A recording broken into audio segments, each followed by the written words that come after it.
This podcast is brought to you by the Heldridge Hotel, New Brunswick's only 4-star hotel and a preferred hotel of Rutgers football fans. The Heldridge helps you make the most of your game day weekend, providing premium accommodations in the cultural heart of downtown New Brunswick. Restaurants, bars, theaters, parks, museums, and more are only steps away. Whether you're traveling alone or with a large group, book your stay at the Heldridge and make the most of your game day weekend. Visit theheldridge.com today. Craven, the hunter, who uses all the methods of the animals. On December 13th. Once you're on his list, there's only one way off. Are you like your father? He puts evil into the world. I get rid of people like him. Who's next? Witness the making of a new Marvel villain. You think you have some kind of honor? You're a criminal, just like our father. Aaron Taylor Johnson is Craven the Hunter. Rated R. Under 17 on a minute without parent. In theaters December 13th.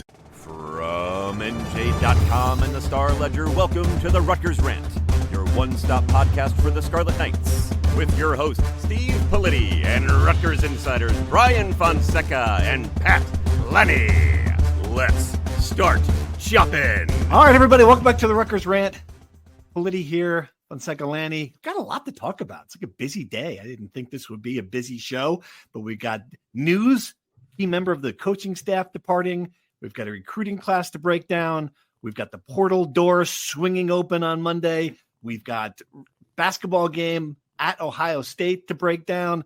But first, I want to talk about our episode this week, earlier in the week, which has caused quite a stir in the broader Rutgers community. And by that, I mean people talking about us on the message boards. And if there's one thing I'd like to say, and after doing this for a long time, is if it's on the message boards, you know it's true. Like, they're never wrong. And so just want to read some of the reviews. And again, if you missed our show last week, I encourage you to listen to it. We were debating whether or not 7-5 should be considered a good season for Rutgers football. They should be not satisfied, or they should be disappointed by that year. Pat and I sort of leaned toward hey, look, it's Rutgers 7-5, a lot of injuries. It's okay. And Brian sort of went in the direction of, you two are raging idiots who should be ashamed to suggest. Well, I'm paraphrasing, Pat. Is that generally what Brian said? Yes, and the kicker is that the results matter. He said it probably 15 times. He did make that point. I don't want to put words in your mouth, Brian, but I think basically you think we're morons is what the takeaway was. The word I would use instead of morons, which is a little mean, I'd say something a little softer. I'd call you guys losers. That's probably more appropriate for the mentality that you guys displayed. Well, this is the takeaway. So just again, on the message boards, and never wrong on the message boards. I just happen to be, as I do for 3-4 hours every night, reading through what people are saying about us. And I came across this thread, and this is some of the things people said on breaking the show down. And these are some of the reviews about you specifically, Brian. Was Fonseca is the worst I can remember, irritating, unnecessarily obnoxious. Fonseca is a putz. And the reason I don't listen to that podcast anymore. Those are reviews on you. Here's one on me that I noticed. Just happened to pull this one out. One of the ones I saw. I love Politti and think we're fortunate to have him. He generally speaks aloud what many of us wish we didn't think, and does so with class. That's my favorite part. With class. And Pat, wait, there's one. This is another one. This is a good one. I wish the pod was just Politti and Pat. The other dude, Pat, is okay. The other dude, I would be a little, that's kind of faint praise. The other dude, Pat, is okay. And then this one's good too. Politti and Pat would be good. Just need Pat to get a better haircut. Maybe David like Politti. I think that's a perfectly reasonable take. Really good. That's really good. When I think about this show, you're the one bringing us down with the bad hair. Today of all days. Look at this. Disgusting. It's horrible. It's horrible. What this meant? Let me set the record straight. My barber retired during the pandemic, and I have tried 15 different barbers since, and it has ruined my life. Smallest violence. Just cut it off. That could be my razor. I got 5 more years until it's Politi status, so it's fine. But Brian, don't worry. I just want to say, don't worry. They weren't all bad. And this one here, I'll let you respond to all these in a minute. But this one I thought was quite kind. It said simply, "I may not like his delivery or his punchable face, but a lot of what he says is the brutal, honest truth." And that, to me, I don't think you should put that as a quote on top of your Twitter page. I think that is perfect. I agree. It might be on my tombstone, if we're being honest. I think that is completely the most fair thing that has ever been written about me, and I take it as a point of pride. And it's always an honor when I peruse the message boards, as you do, Politi, 3 or 4 hours a night before I go to sleep. I can't go to sleep without it. It's beautiful to see my name as a thread title. Fonseca is lost. That's right. That's good. Yes, that's good. That was news to me. But there was legitimately some fair criticism in there that I will take to heart. I do speak very fast, and I am marble mouthed at times, which is not ideal for a podcast, which is an audio medium. So I will do my best to speak more slowly and coherently. I do not take back what I said. I listened back to the podcast at least 9 times, and my takeaway was I was even a little too soft. I wish I went a little bit harder in my direction. Wow. I'm more convinced of my thoughts than ever. But listen, I think everyone is entitled to an opinion, and I'm glad to be. We talk about a lot of different things on the Rutgers message boards. I'm glad to be the topic of the day for once. That's good. That's good. And Pat, the fact that he turned the two of us into, practically spokespeople for we are we are neighborhood heroes here.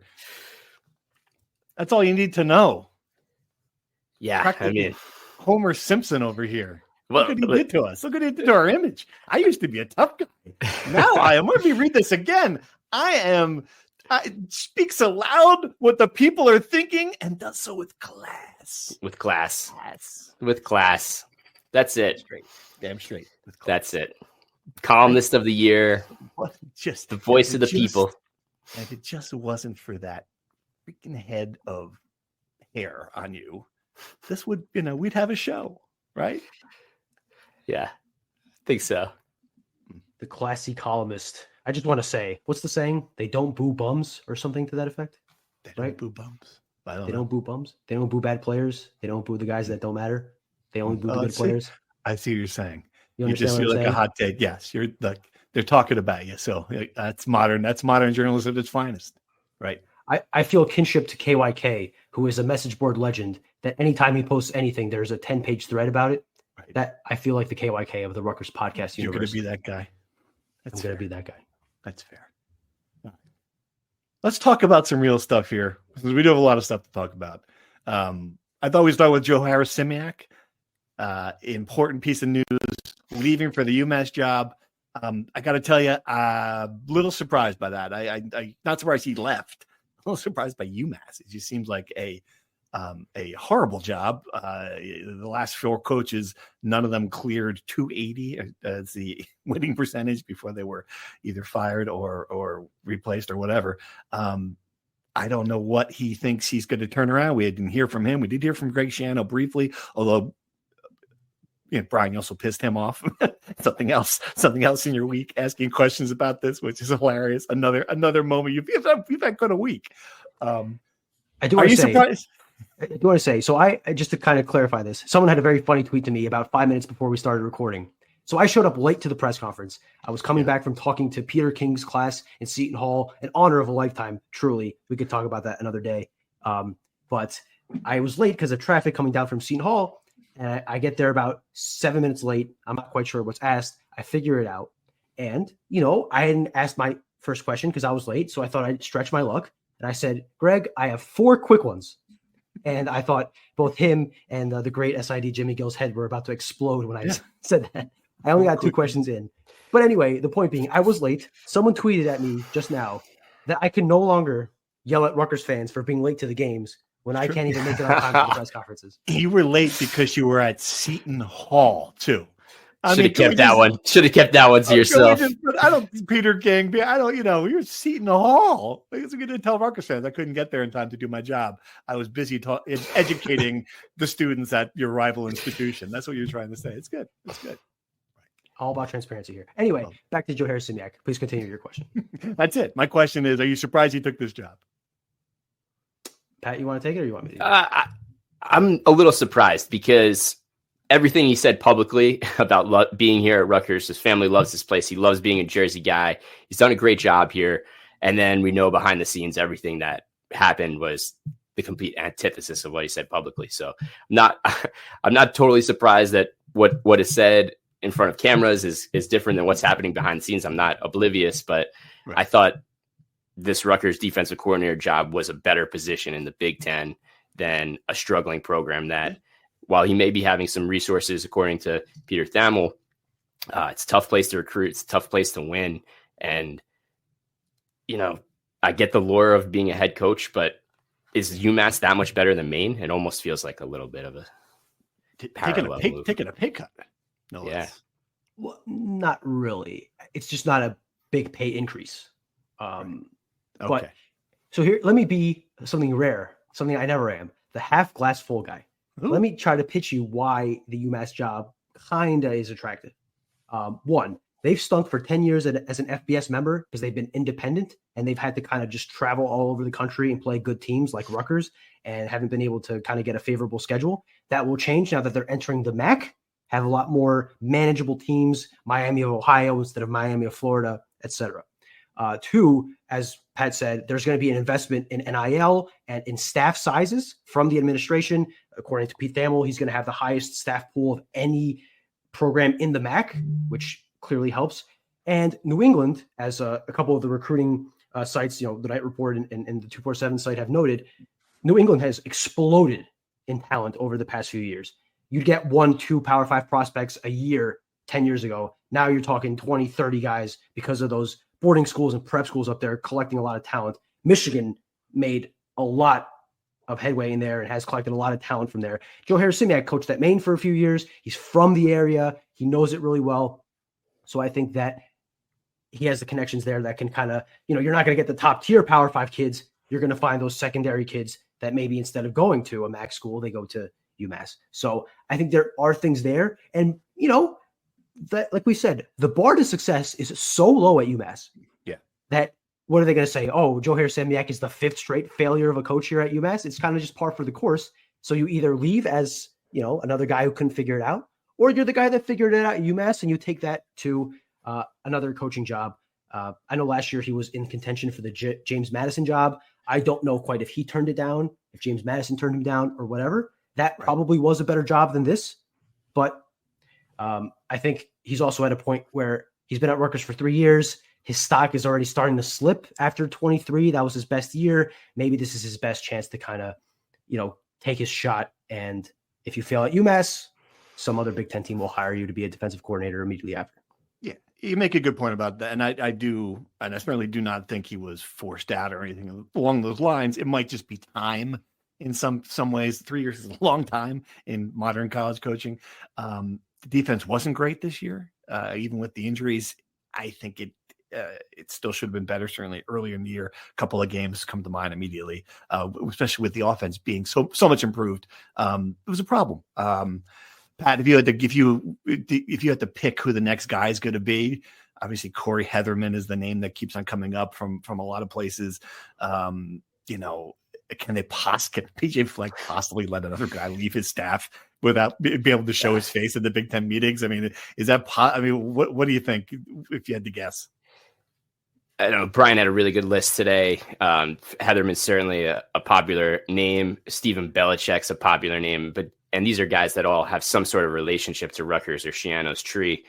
I'm almost thinking that Harris-Simiak was a really good hire from a sense that he was a program builder, a relationship builder, a guy that could rally morale, and he was from outside the tree. So I know a lot of these names are guys with ties to Shiano and retreads, and I don't have an up-and-coming college football coach in that sense, but I'm not convinced that it's not going to be someone like that. Yeah, right.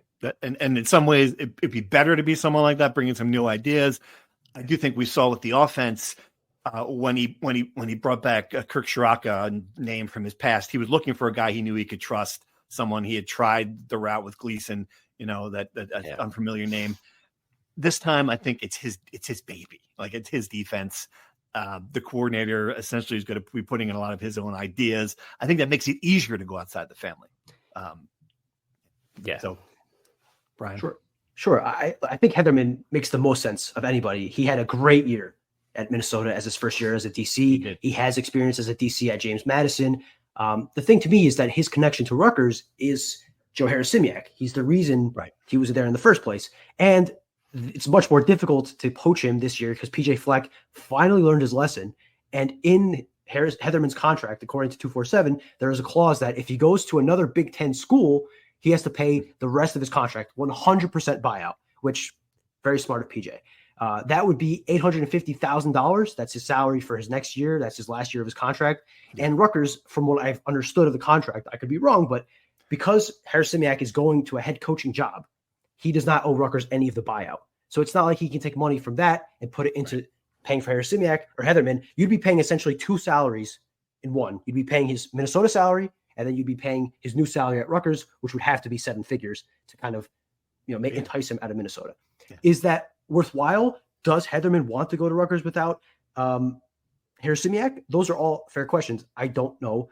I'm curious. One, there's two things I would say. One name I didn't include, but just came to my head right now as we had this discussion. Joe Rossi, defensive coordinator at Michigan State, was at Minnesota under PJ Fleck. So he'd be taking him from PJ Fleck kind of as a third party removed, whatever. He's been at Rutgers before. He has Big Ten play calling experience. Not a great track record, but it's a familiar name. And two, Greg Schiano's been the DC before. I mean, I know he's now a CEO these days, and NIL is his big focus. Does he kind of just grab the defense himself and say, I'll take over now and kind of hire a recruiter to fill that 10th spot? He's got so much stuff to do. And this is another topic for another podcast later on. But Rutgers has got to hire a GM to manage salary cap soon. He's going to have to handle that job until, and I think it'd be hard for him to be a coordinator right now. It seems like, and he does a lot of the stuff with the special teams already. So I think that'd be tough. I think he needs a guy. Be a mistake to do that. Joe Rossi's a good name though. That's one I hadn't thought of on the tree. Again, and the fact that we're talking about all Stephen Belichick coordinator Washington now. We're talking about the current coordinator speaks to the fact that Rutgers is paying a lot for these positions. To give a salary like they gave to Kirk Shiraka, they'll be able to attract somebody. I'm not worried. I will say this, not worried about, like, you're a Rutgers fan and you're like, oh, I can't believe we lost Joe or something. I'm not really worried about it. I think they will find a candidate. I don't think he was this, if you look at the recruiting, people ask me, what does it mean for recruiting? I don't think it really impacted recruiting at all. I don't think athletes go to colleges for coordinators, especially on defense at this point. Could be wrong. I think they'll be able to replace him relatively seamlessly. We'll find out. All right. Let's transition into recruiting class. All accounts, a very good class. Signing day. Not that this is going to surprise you, but Greg Schiano was very happy. The first time a coach stands up there at the podium and says, we got rocked on. These kids can't play. Never happens, of course. But I will say it's not just him that's saying it. Top 30 class, couple flips, get a little buzz at the end, flipped a couple players. But I think for the most part, the fact that the class, he held it together throughout the year. And I don't know, a couple of key positions for me. Tell me if I'm wrong. Offensive line, wide receiver, two positions that we have kind of screamed about needing some depth in. It seems like they've gotten those guys. What do you think overall? What's your impression of this whole thing? Those would be the two positions. You absolutely nailed it there. Wide receiver, the 5 wide receivers in this class, and a couple guys that certainly come in with big expectations. I was liking that guy who reminds me of the last 2 big recruiting wins. Obviously, they're already making huge impacts. Ian Strong, KJ Duff is a guy. Vernon Allen out of Baltimore, very talented, big body receiver, kind of fits that mold exactly. And then another position of need that's filling the pipeline is linebacker. And I think Rutgers got a really good group. DJ McClary out of Snyder High in Jersey City is guy, if you watched any high school football, played every position, stayed true to, didn't go to the parochials, could have went to any school really in high school, but played for his public school in Jersey City, which never really happens anymore, and was an animal. Kamar Archie started at Ewing down in Central Jersey and then ended up transferring to Hun. Really physical specimen. So I think they got some really good guys at linebacker as well. So offensive line, wide receiver, linebacker, in my opinion, were some good hauls. I like what they got at defensive tackle or defensive line, and it could have been better if Chase Linton, the star of the class, hadn't flipped to Georgia, which there's no real shame in losing to Georgia, an SEC powerhouse. But it's a player from Georgia, losing a player from Georgia to Georgia. Yeah, it's hard to, you got to kind of. Right. But it does speak to Rutgers' eye in recruiting and kind of filing these guys. They found Chase Linton when he was kind of an under the radar guy, and lo and behold, Georgia gets a hold of him and they get him, right? And he becomes a 4-star kid. Braxton Kyle is a similar boat. I don't think, according to the Rivals guys, he never really officially got an offer from Georgia or from Alabama, but those two programs were sniffing around for him as a backup plan. And a backup plan for Alabama and Georgia is a really, really, really good player. Mm-hmm. So for Rutgers to get him and to keep him is really important. I don't know if he'll be able to play right away. He's a defensive tackle. That's generally a position that takes a year or two to make an impact. But certainly with Rutgers losing a lot of guys to graduation this year, there will be some playing time to be had, and he has the physical tools there. So whether that's this year, or I should say 25 or 26, 27, I certainly think he's a guy that can make a big time impact down the line. So the Big Ten, as we say ad nauseum, is one in the trenches. I think Rutgers did a pretty decent job in this cycle recruiting both sides of the trenches. And you mentioned that the offensive line part of it, it's funny. And I think that they're excited, but based on what I've seen, you look at the photos of these guys, you look at the bodies, I think they've got Big Ten bodies coming into Rutgers. Not a situation where we get them into the weight room, we'll, put on 50 pounds of bulk and see what, they feel like they're really getting guys who can contribute right away. A couple of names that stuck out that you hear a lot about. Nicky Wynn from Michigan, 6'4", 290. Joshua Blackston from Baltimore, 6'3", 290. And I get it with offensive linemen. You should recruit him, redshirt him, see him down the line. It wouldn't surprise me, and I think it wouldn't surprise people in the program if some of these guys are on the depth chart sooner than you normally would expect from that position, just because of their size. And I think that speaks well to the fact the program is getting, not just developing Big Ten linemen, but getting the body shape, the body type. So when they go to Nebraska and they're facing these, monsters in the interior defensive line, they're not pushed around. That's the kind of physicality they need, as well as the offensive line played this year. It's still not big enough in a lot of ways, still not strong enough, still needs depth in that area. Those were the two games they really struggled in.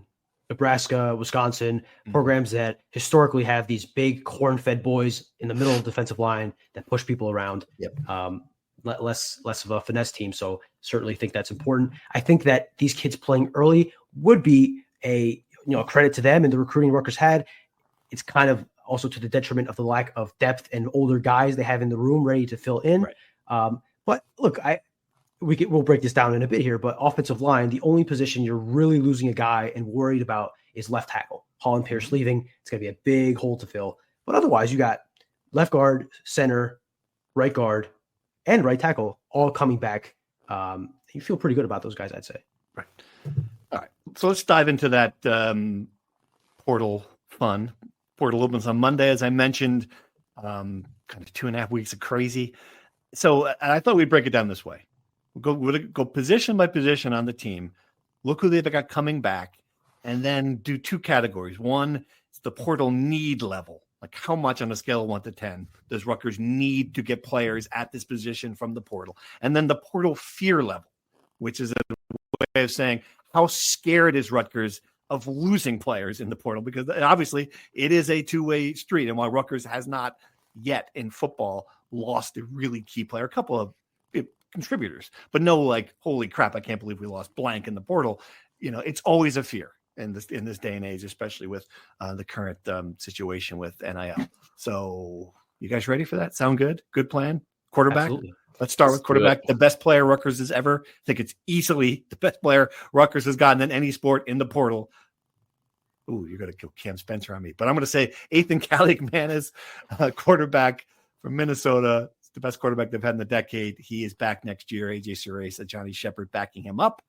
I would think the portal fear level would be 1, 2, and the portal need level 0. You guys with me on that? What do you think?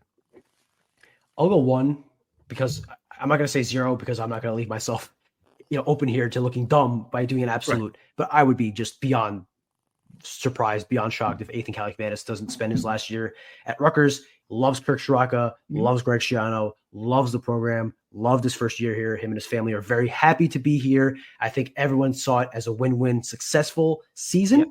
And absolutely. I think that really they feel like they could take another step after this year. So I would be, again, shocked if he leaves. And I think Rutgers should be really, really happy that they finally go into a year knowing they have a really high floor at quarterback that everyone else can kind of build off of. Pat, any concern about AJ Surace, you think? I mean, no.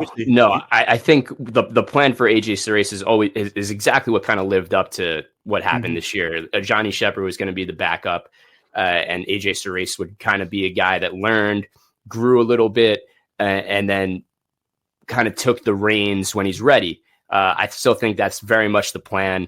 And Johnny Shepard is a guy who's going to be an experienced backup, and it's up to him, right? Is this a good role for him? Is he happy with that role, or does he want to see the field? And then if that's the case, then maybe a Johnny Shepard is a guy that may be, looking for an opportunity, and you can't really blame him if that's the case.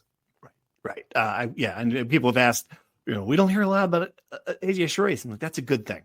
At this stage, absolutely. True freshman, they redshirted him, year in the system. This is the way it's supposed to happen. They are no less high in him than they were when they signed him last year. I think they think he's going to be a NFL passer, but he's still 19 or however old he is. So yeah. I think one of Schiano's great quotes from yesterday's press conference about the recruiting class and signing day was that they're trying to stack good classes on top of each other. And I think at quarterback, they have really stacked a plan together that works. And sets themselves up for the next couple of years, right? So you got Surace, Ashton Felter could be a very solid, piece there as well. So I think they're stacked, and I think they're positioned well at quarterback.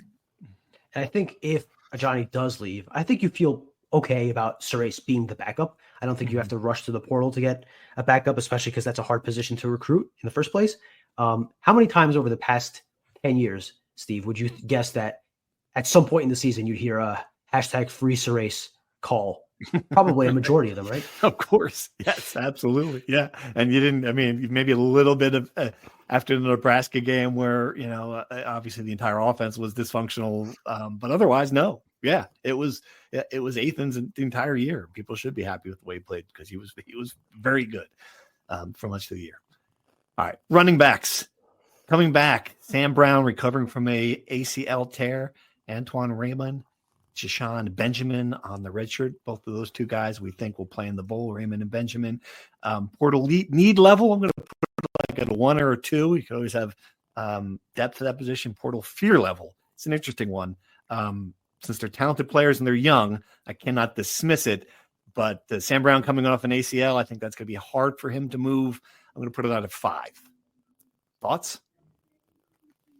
Yeah, I think that's pretty spot on. Raymond obviously was a true freshman this year, really stepped into a nice role when his opportunity came, did well. Jashon Benjamin, the plan was for him to redshirt. He did. He played as a freshman last year, so experienced, good backs. I think the Sam Brown thing is really, really interesting. What his future looks like, how healthy is he going to be able to be when he comes back? But obviously, he was a guy that Rutgers has counted on, and at times been the face of the program we were writing for a while there. So, if Sam Brown is able to run like he's capable of pre-injuries, I think you're very well positioned at the group. You got a nice room there. I don't think you can really count on anything from Sam Brown. Just, again, the injuries have been a recurring issue. Anything you get out of him, I would say, is a bonus, just to set fair expectations. I think Antoine Raymond has a chance still really young, and he's following up the second best running back in program history, certainly the second most prolific running back, who really elevated the offense to a different level in his ability to create yards where there are none, to push piles with his strength. And those are hard things to replace. I don't think Rutgers should or has to go into the portal to get a running back. I think that should be low priority just because of the position. But I think there will be a natural step back without Kyle Monungai. So I agree with your grades, but I do think that position is just poised to have a step back no matter what, unless they go to the portal and get a stud, which just doesn't seem A, realistic, and B, necessary. Right. All right. Wide receivers, obviously key position. Got just huge production from this group. Ian Strong, KJ Duff, Ben Black, all back. Losing Dymere Miller. I'm going to put the portal need level because you'd love to have a possession guy like find a guy like Miller or Chris Long could be that guy. But anyway, put it at 4. And the portal fear level, I'm putting it at 10. Like this is the position group that I think somebody with money would see, especially when you've got guys from out of state, Ben Black, North Carolina. Like and this is no information. I've got no information. This is just me speculating. I'd be concerned about this one just because of that. I don't think Ian Strong is going anywhere. The other 2 guys, I don't know. What do you think? For all the reasons you just laid out, the talent, the production, the way they played, right? You play your way into good situations, and not just at Rutgers, nationally as well. So I think your assessment is definitely right. These are guys that Rutgers has to keep. They've made them very good players, right? Ian Strong was a diamond in the rough find for this team, right? A guy that came to Rutgers probably playing defense, and now he's your best receiver. Yeah. KJ Duff was a higher recruit. He had some more accolades. He had a lot more offers. Ben Black was a guy that has just always had the reputation for speed. You saw it. So yeah, I think very fair assessment. And Rutgers also loses Christian Dremel, a guy that's been around for a while. And Rutgers has done well finding guys in the portal at this position. Sean Ryan was a good one. Obviously Dymere Miller was great. So I wouldn't be surprised if they look for a veteran here, just to fill a need, like they've done the last couple of years. Yeah. This is their most talented position and most potential field position. Naturally, that'll make the most attractive position. I think there is a lot for them to sell to Ian Strong as the number 1 wide receiver on this team, especially with 2 coaches who did a really, really good job in developing him, playing for a coordinator who put him in great positions, playing for the quarterback that he knows he has a connection with and has proven that. And again, he'll be the number 1 guy here. There's no guarantee he'll do that at another program. KJ Duff had a good freshman year. I'm not convinced he did enough to really become this mega attractive prospect, and I think his family really likes having him around. That was a big reason he came to Rutgers in the first place. And Ben Black has a bunch of potential. We watched him drop 2 passes off his helmet this season, and we watched him not really live up to that potential quite yet. And I think that there is space for him to fill in with Dymere Miller and Christian Dremel leaving. I'm not sure he's a slot guy per se, but he's a speedster that can kind of give that change of pace. And I think he'll have a chance to earn a lot of snaps next season if he stays. So Rutgers can't afford to lose these guys. That's why I think I agree with this is a 10 as far as concern. I'm not exactly concerned they're going to leave, if that makes sense. I think Rutgers is really well positioned to keep these guys. Right. All right. Offensive line, 4 of the 5 starters coming back, losing the most important one to the NFL, Holland Pierce. We penciling down potential to replace him with Taj White. I don't know. I think the portal need level is going to 7. It's always going to be a 7 and 8 or 8 at this position. You cannot have enough offensive linemen. Portal fear level, I'm going to put it like at a 4. How do you? This is an interesting question, Pat. Do you think that this group of starters is going to be the group throughout, or are there some guys who are going to get press them on the way up, or what? I mean, what do you? Are they comfortable with this line? What do you think? I think when it comes to offensive line play, consistency is the most important thing. And these guys are all – Brian Felter had a season-ending injury early this season. He's going to medically redshirt, come back. That's a guy that's a leader on this. He's a potential leader of this next year's team. Very solid guy. Gus Zielinskis played really well at center. Colby Asamoah at right guard was very good. in his first full year starting. He did a really solid job. And Tyler Needham battled some injuries at the end, but had an incredible story.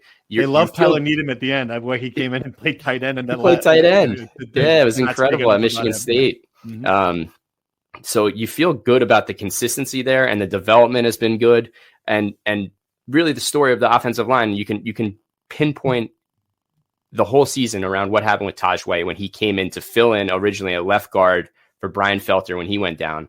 Taj White, his first game, thrown right into the fire at Nebraska, struggled a bit, held his own the next couple of games, filled in at right tackle. So the way Rutgers does it, they want to find those 5-6 guys that are the best offensive line. They'll fit the role around them. So Dante Chin was a guy that played a decent amount, and a guy to keep on your list too is Shedrick Rhodes, who transferred in last year from Ohio, ended up redshirting this year. So he may be back as well as another swing kind of guy that can play a couple different roles. So you're right. Absolutely. Always good to have depth, but Rutgers does have a lot of pieces. And you mentioned the recruiting class was good too up front.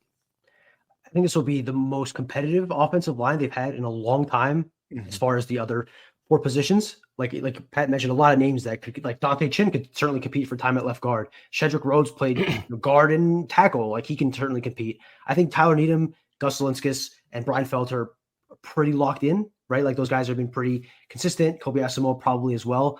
But then you got like guys like Dominic Rivera, who has been kind of emerging. Maybe he could play at tackle. Like left tackle in an ideal world, I think Rutgers goes out and gets a guy in the portal. That is a position that is top 3, top 4 most sought out positions in the portal. It's going to cost a lot of money to get a Holland Pierce level guy. So you might have to hope that Pat Flaherty pulls another rabbit out of his hat and makes another one of these unheralded guys into a solid Big Ten starter. I think, barring a real surprise, Rutgers is going to have a downgrade at left tackle. I think the line will be solid again. I'm not sure it will take a step up because of losing Holland Pierce.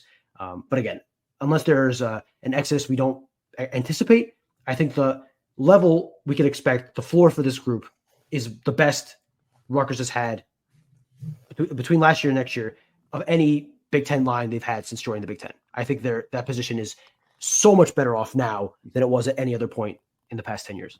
No question. Agreed. All right. Switching to the defensive line. I think it's just as easily, and if you can identify this movie, I'll give you bonus points. This one goes to 11. You know the movie?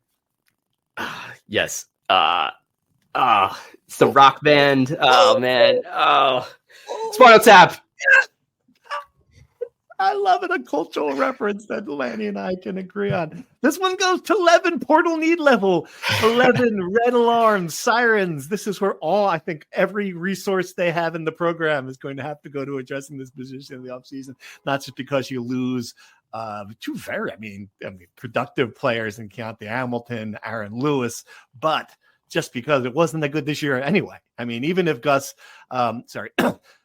excuse me, cough my brain up. Even if Wesley Baylor comes back, I think you've got to have to add people here. You need pass rushers, you need depth, you need Big Ten defensive linemen. It's period. Agreed. Go ahead, Brad. Go ahead. You even forgot Troy Rainey and Malcolm Ray, 2 guys who are going to graduate, who were regular guys interiorly, right? So you got to fill in positions all over the place. I really liked what Jordan Walker added this year. I think he was one of the best surprises of the season. You can't just depend on him and Jordan Thompson to come in and Wesley Bailey to be your top edge rushers, because as we've talked all season, they don't get enough sacks. They don't create enough tackles for loss. They don't create enough havoc. And this is the same problem you have at left tackle. A quality defensive lineman, edge, tackle, whatever, costs a lot of money. Rutgers is not in the market for a quarterback, so that kind of opens up some purse strings. They're going to get some money from the revenue sharing, which always helps. Well, actually, no, that doesn't start until July, so never mind. This is the last real portal cycle without that. If you're going to – they don't have as many seniors this year they need to keep as last year, so again, that opens up some of the purse strings. You got to spend a decent amount of money to get now, here's the thing. Do you get 3 decent quality linemen to fill inside and on the edge, or do you spend a lot of money on a premier edge and hope that you have enough young guys that can kind of fill in and you get like 1 or 2 replacement level guys from the MAC or something. Like you talk about needing a GM. You really need someone to kind of figure out that money placement, because you're right. Defensive line is so critical. Right. You can't do without pass rush, and we're going to talk about linebackers next. But your top returning pass rush is coming off his second ACL, and Mo Toure. I think they thought they would be, and we all agree with this, that they would have been a different defense had Mo Toure not torn his ACL in the preseason. Hard to count on him to be the player he was. You hate to say it. You hope he is. If he's back, we don't know if Wesley Bailey's going to be back. We have not had that confirmation. So it's another question mark. I mean, there's just a lot. I just can't. This is all the reasons that you love the defense coming into this season because of its experience. It's the complete opposite heading into next season. They just lose so many of those guys that have been here as contributors or stars for 2-3 years. And you're seeing this depletion. Could Mo Toure move on? Absolutely. I don't think it's a surefire lock that he's going to be back. I mean, he's gone through a lot. I mean, he's going to be in his 7th year, I think, right, at Rutgers. If he comes back, and that's a crazy commitment. Been around as long as I have. 24, 25 years old, right? Like, yeah, right. Yeah. He has a son that he probably wants to be able to provide for. The thing is, though, is an NFL team going to take a risk on a guy who's coming off his second ACL and whose best year was a few years ago?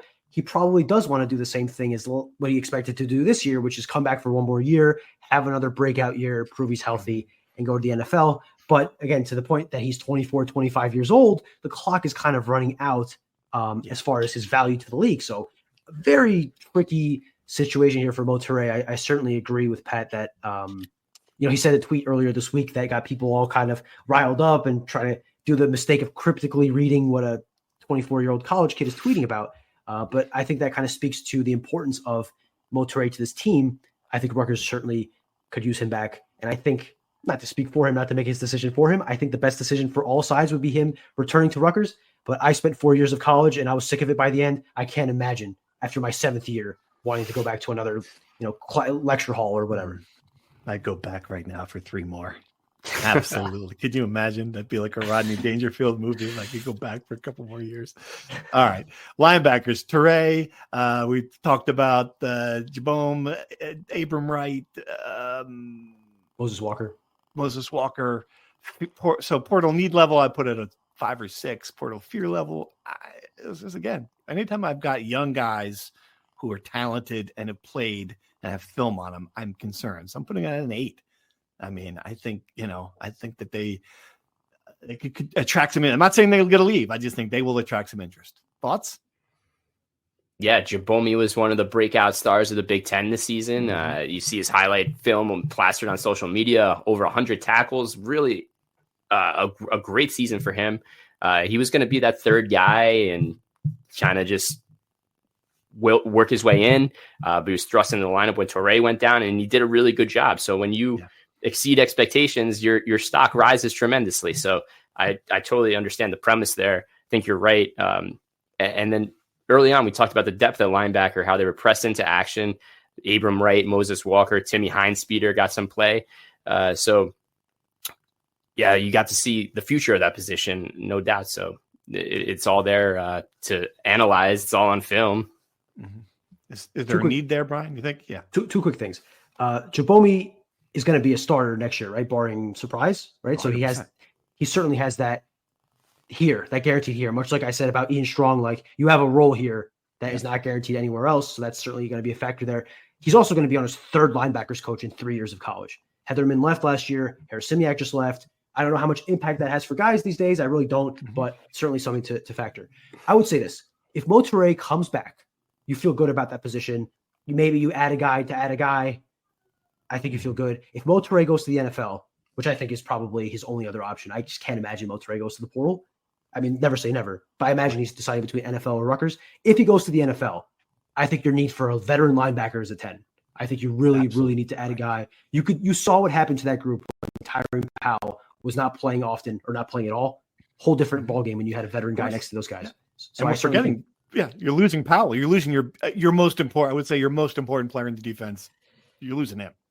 So that's can't forget that. Absolutely. Yeah. So I think you might need someone at that position, regardless. I'm not saying you need a star like you need in the defensive line, but you need somebody, I think. But we'll see if they agree. All right. Cornerbacks. Can never have enough cornerbacks, right? Hair and cornerbacks, the two things. Bo Masco, Al-Shadi Salam, Kevin Levy, losing a lot of guys. Robert Longerby, Erica Rogers. I mean, these are guys who were key players. I don't know what I would put portal need level. I got to say 8 or 9. Porter fear level, a little lower, 6 or 7. Thoughts? Yeah. You're losing so much experience with Longer Beam. Obviously Max Melton the year before so that was a loss. Then you lose Longer Beam, and Eric Rogers, who came in as a transfer, worked his way into that third starter role, their third corner role last season before inheriting it this season. But Bo Masco played really well. Al-Shadi Salam played really well at times, and you got some young guys that can grow in the position. So right. I think you definitely want one veteran guy to kind of fill a void there for sure. Yeah, absolutely agree. Absolutely. I think you need a guy. You need a guy. We're not talking a lockdown, shutdown corner, because again, those guys are expensive. You need a veteran guy who's been around the block, ideally in the Big Ten. I would say my comparison would be like a Flip Dixon, the guy who started in the Big Ten, looking for a fresh start, or going with his DC maybe if he comes to Rutgers. You need a guy of that caliber, that caliber experience. Because I like Bo Masco. I really think he could be a really good player. He's going to be a redshirt sophomore. Kevin Levy, they believe in a lot. Barely played last year, and when he did, he clearly struggled. And Al-Shadi Salam, I think he got better and better as the year went on. I just can't think you can depend on him to be your full-time starter playing hundreds of snaps. You need a guy. Right. All right. You mentioned Flip Dixon, safety, another position. I can't even give you the too deep here. Kaj Sanders coming back, but you're losing Flip Dixon. You're losing Desmond Igmanosin. You're losing Shaquan Loyal. Look, you're losing 3 guys who, tons of experience, even if a couple of them didn't have great years. You needed one guy at least, without questions. I'm putting the portal need level at a 9, the portal fear level, I'm going to say a 7. I don't think Kaj Sanders, he's got a guaranteed role here. I don't think he'd be attractive, but I don't think he'd go anywhere. What do you think? Yeah. This was the most experienced position group coming into this season with those 3 guys, Igmanosin, Loyal, and Flip Dixon. Then you had, some young pieces like Kaj Sanders. Jesse O'Fury was a guy that was in the background there for a little bit. So he'll be in the 2 deep. Timmy Ward will be back next season. I know he hasn't played a lot on defense, but he's been a really good special teams guy, a good leader in the locker room. So he's a guy to keep in the back of your mind. But this is definitely an important position in the grand scheme of this defense too, the way they play, the way they use 3 safeties. Obviously, Kaj Sanders is a great freshman, came in as a high recruit out of Bergen Catholic and lived up to it, starting the season, becoming a starter. He'll be that piece to build around, but you need guys around him, no question. Yeah, totally agree. I think if we're going to kind of resume this or catch up on this segment here, you need a safety, you need a corner, you probably need a linebacker, you absolutely need a defensive lineman or multiple defensive linemen. Take your pick if you want 1 stud or 3 replacement level guys. Probably need a left tackle. And, in an ideal world, you get a veteran wide receiver, maybe even a running back. That's what is that? $5 million? That's easy money. Piece of cake. Here's my check. Got to write a check. I'm going to sign John Newman's name to it. Just go out and get it. Just go out and get it, guys. Piece of cake. Every program in the country has a list just like that. And there'd be 10,000 players in the portal. It's interesting. I guess, Pat, I think you asked, or you might have asked Greg Schiano about this. Is this all going to change now when they don't know what's going on? That's what I asked.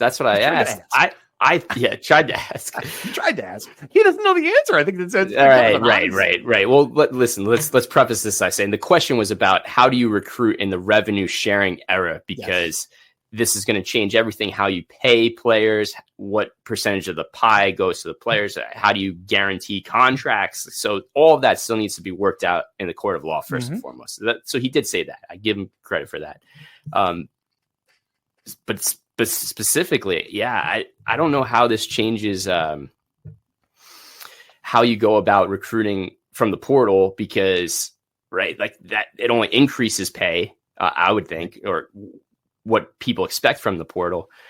So yeah, it's a really interesting big picture. What we need smart people in these positions to kind of lead the way. Right. And I'm pretty confident that behind the scenes, a lot of this is already being done at Rutgers. I'm pretty confident saying that. Yeah. The problem is, I think what's going to happen, and this is, again, just reading tea leaves, reading some of the coverage from excellent national reporters, is I think a lot of people see this coming and are going to get ahead of it and spend a lot of money in the portal this year that they might not be able to spend next year. I don't know. I mean, it's just, I don't know if that'll make it harder for these guys to attract players here when Rutgers is obviously operating on a limited budget for this. It's going to be fascinating to see what happens when that door swings open, because it's going to be, Rutgers still has things it sells, things it can sell. It still can sell playing time, the Big Ten, and stability, which is something it's never been really with Greg Schiano there.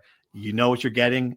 The NFL players all speak highly of him. Like if it matters more than just the bottom line, if players are looking for some of these things, Rutgers has intangibles it can sell.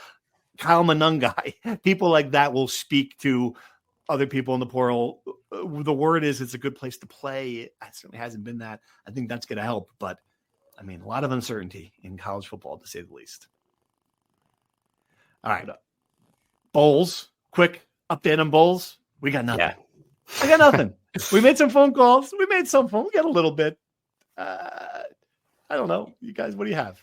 I feel pretty certain about a few things. Okay. I think there are realistically two options. Duke's Mayo Bowl, which picks first in the lineup, or the Rate Bowl. If the Duke's Mayo Bowl picks Minnesota, Rutgers goes to the Rate Bowl. If the Duke's Mayo Bowl picks Rutgers goes to Duke's Mayo Bowl. There are interesting thoughts I've talked to a couple of people that brought to my attention. Right? For Charlotte, Rutgers makes a lot of sense travel-wise. Rutgers fans could drive down. They have a lot of people in the North Carolina area, in the Florida area that can come up. It's certainly more geographically favorable than Minnesota. Right. And the excitement will be there. Minnesota goes to a bowl game every year. Rutgers fans generally don't, and I think they appreciate the opportunity to go to a bowl game in a nice place in Charlotte as opposed to the Bronx in late December. Now, I think Charlotte's a nice place in January. Okay, I'm gonna let that slide.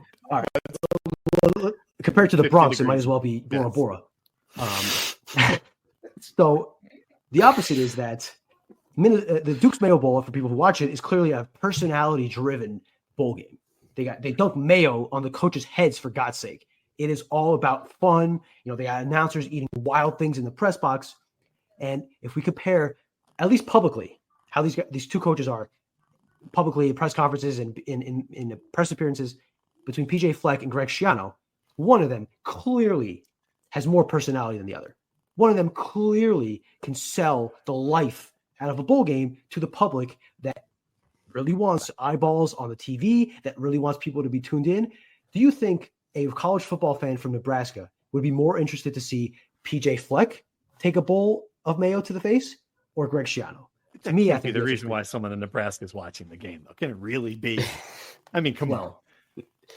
If that moves the needle, we have to reevaluate this whole situation, man. Like, come on, that can't possibly be real. Nebraska, but come on. I'm just passing. I hear what you're saying. I do think I have no doubt that that's a factor. I have to imagine the matchup is a bigger factor, and this is what would concern me if I'm Rutgers. If they look at the potential teams coming from the other side, and you get a Virginia Tech there, well, they're not going to pick Rutgers. You can't. They will not have a rematch in that game. And Virginia Tech's going to be a pretty attractive team, I think. You're looking for one fan base that can actually get to Charlotte without having to get on a plane reasonably, because Rutgers could drive the 9 hours, 8 hours, whatever it is. Minnesota can't. I think that would be the one thing that we're worried about. But if you can, I will say this, though, on the Rutgers plus side of this, like there are some really attractive potential matchups, at least for us, like at least for people in our neck of, Rutgers Syracuse would be just a home run, by far. Like if I could sign for that in blood. And Rutgers Louisville's not far behind. It's just kind of a cool old school. Hey, remember when kind of matchup in this bowl game. I don't know if Minnesota's got that. For me, it just seems like a couple random teams. Every time I look at like anybody get excited for Minnesota Duke? Like, I don't know. Yawn. It's just another game from that sense. Absolutely, yeah.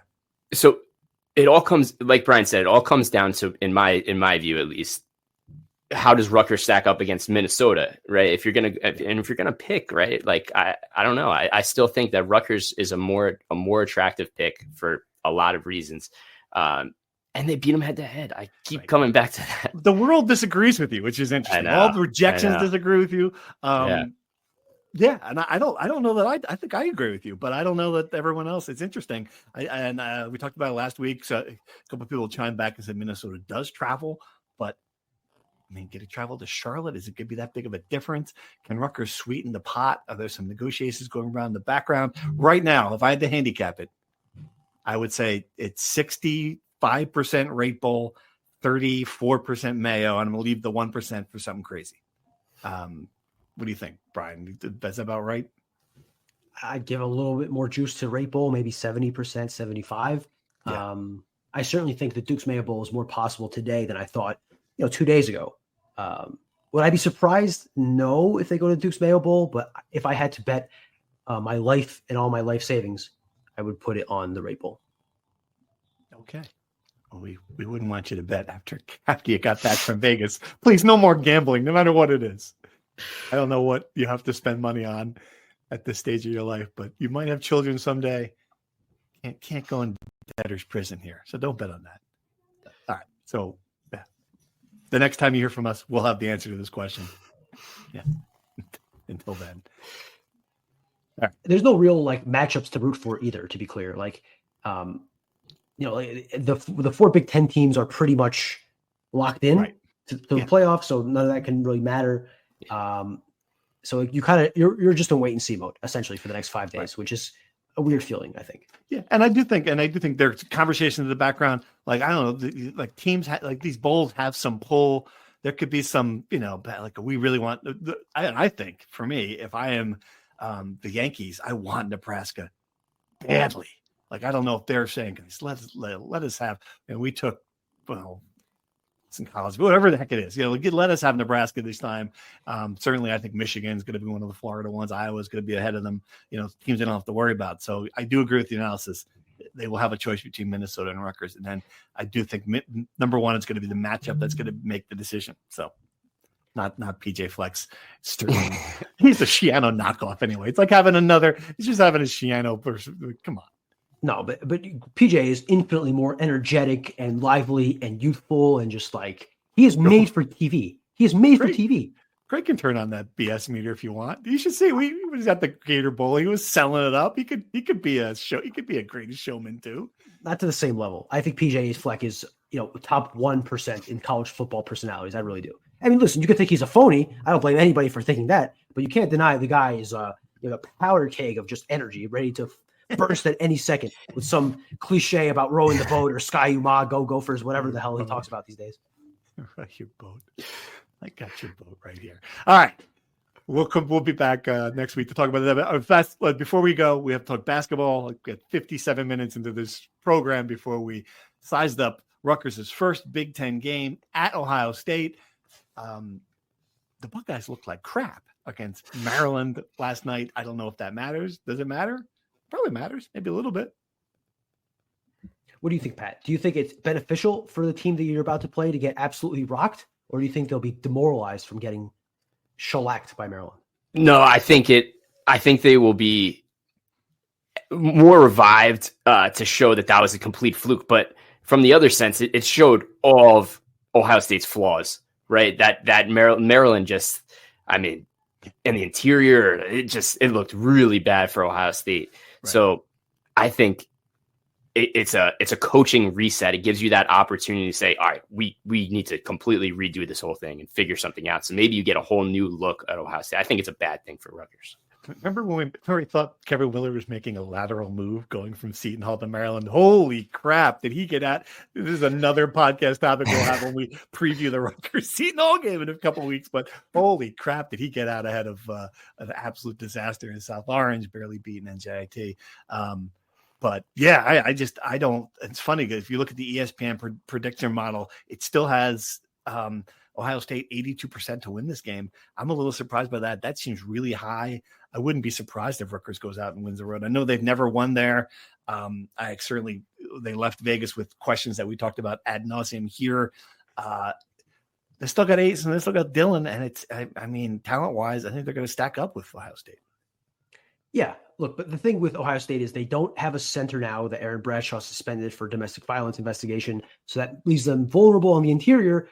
Rutgers doesn't have Derek Queen. Maryland has one of the best freshmen in the country playing center for them, and he was great yesterday.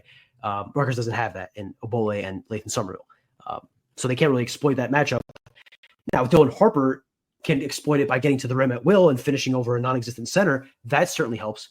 The other thing with Ohio State is they were number 3 in the country yesterday entering the game in 3-point percentage, and they just missed shots that normally go in. Sometimes that happens, right? This could have been an anomaly.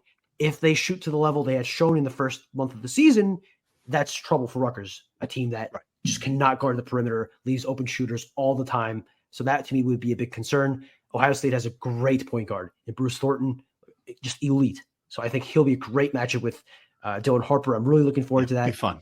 Yeah, I think that both of these teams are going to have this isn't a must-win per se, but they'll have a lot of motivation to win. Rutgers really needs this quad 1 win. They won't have another opportunity until January, right? So the rest of December is going to be spent playing games they pretty much have to win, right? This is their one chance of a game to gain on their resume instead of kind of staying put.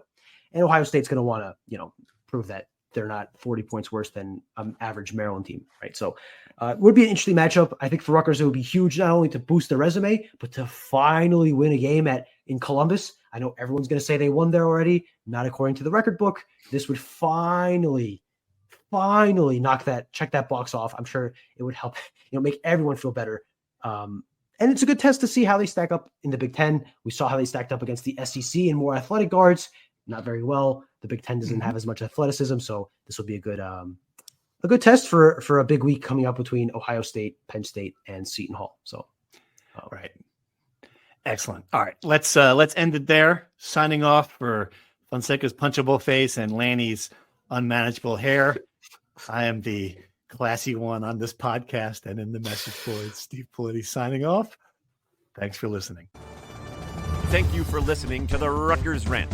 To participate in the conversation and receive live updates about the Scarlet Knights directly to your phone, sign up at NJ.com/insider.